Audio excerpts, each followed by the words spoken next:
Hi there, I'm Andrea Friend. I teach 8th grade English. We'll be working on skills, fiction, nonfiction, a variety of things throughout the year.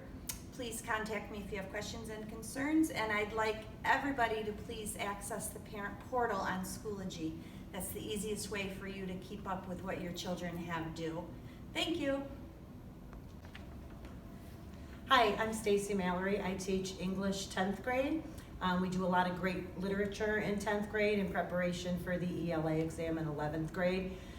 Please stay up on Schoology for the parent portal so that you can keep up with what your students are doing in class. If you have any questions or concerns, I'm available anytime through email or a phone call.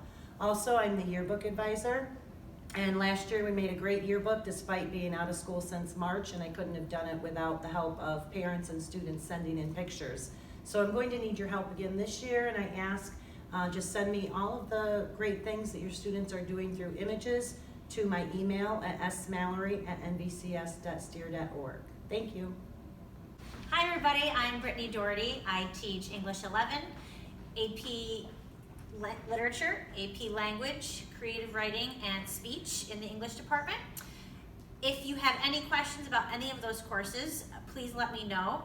You can email me or you can call the school at 642-8351. It's going to be a great year. I'm Aaron Smith. I teach English 11, English 12, Academic Writing, and Approaches Lit. All our information is up on the Schoology webpage as well as district webpage, so if you have any questions, you can call or email us. Thank you.